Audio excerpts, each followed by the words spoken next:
Well, guys, I'm going to set a little goal for myself. I'm going to try to finish this framework and body work and stuff like that tonight. And I'm not saying everything's going to be done, but majority of it I think is going to be done. And I'm going to try to put the engine back in and start the car by tonight. So fingers crossed. We'll see how it goes.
The engine is in, guys. Well, as you saw in the video, I had a hard time. The engine hoist just didn't have the twist I needed to get the engine in place. So I put the jack in place, and also I jacked it up in the back and I pushed it up in the front, and that allowed the twist I needed to get the engine in. Once I twisted it, the engine mount on the bottom just fell right into place, and everything's looking pretty good. And guys, I do realize I'm putting the cart before the horse here. I haven't painted this, but you know, just like my wife does, she likes to clean when we're working on houses before the actual construction is done. And it can do a lot for your motivation. And that's what we have here. So I think what I'm going to do is take off that engine mount when it comes time. And I'm going to spray all this, and I'm going to keep working in that area. But now I can clean my garage. I can work in the area. I can move around well. And I feel a lot better about what's happening here. Well, guys, I'm not done yet. I haven't started the engine. That was my goal for tonight. What I'm going to do, I'm going to take a break. I'm going to get something to eat. I'm going to come back out and just keep going at it.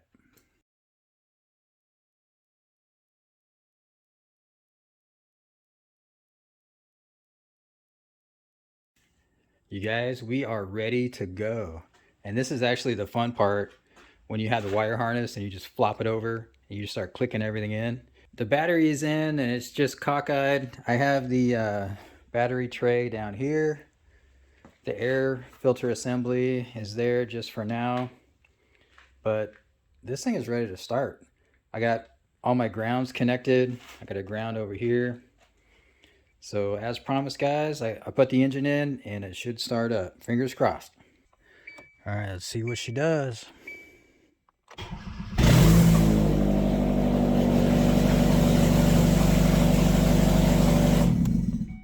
That's it, guys. She runs. Woohoo! Yeah. I don't have the exhaust manifold hooked up yet. All right, guys, it runs. So that's a pretty good accomplishment, to put an engine in one night, hook everything up, and make it run.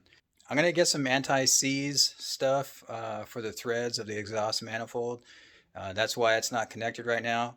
I don't want to button everything up and just, you know, undo everything. So I do want to do it right. Hey, we got the seatbelt back today. Man, that was quick. That was like a week total turnaround time.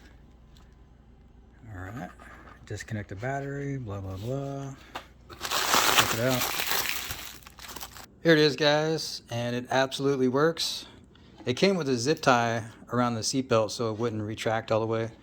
And so I'm just holding it in place right now so I don't damage the spring. But yeah, it absolutely works. And yeah, that was quick. So now I can put it on the car, put the airbag in the car, and see if I can get rid of this code. It's a tight squeeze here in the car. I got the seatbelt in place already. See, I have to connect this wire.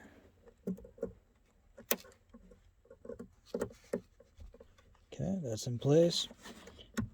Orange tab goes in. Well guys, you saw the engine run, and now I'm sitting in the car and I'm gonna try to see if I could reset this airbag. I got my Maxicom here. Let's see what the model is. All right, I got the MK808BT. I think it's about $600 for this version. So I'm gonna go straight to the airbag information. Airbag event number 1. I don't know what that means. Trouble codes. Active. 4 of them. Now everything should be okay, but I don't know if it'll reset.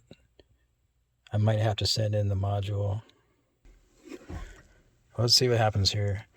Clear DTC. Ignition on and engine off. The selected function is not yet run by ECU. Possible reasons: the engine is running.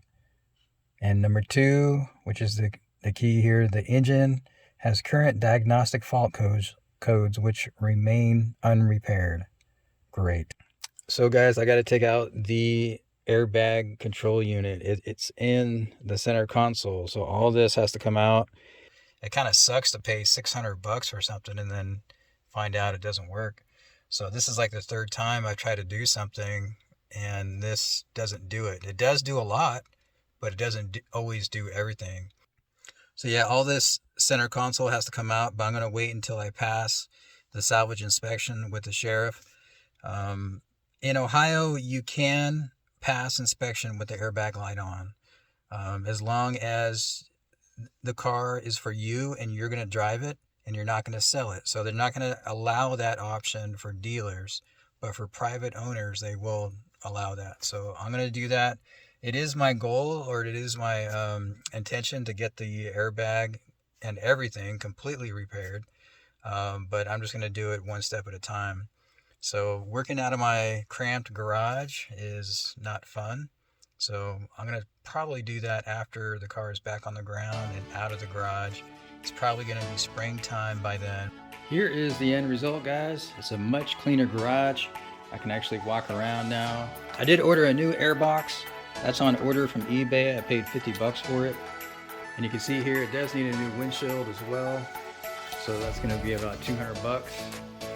And besides that, we'll get the radiator support on, and it's going to go pretty quick. Well, that's it for now, guys. Thank you so much for watching. Please give me a like and subscribe. And who knows, maybe someday I'll get monetized. Maybe I'll be lucky.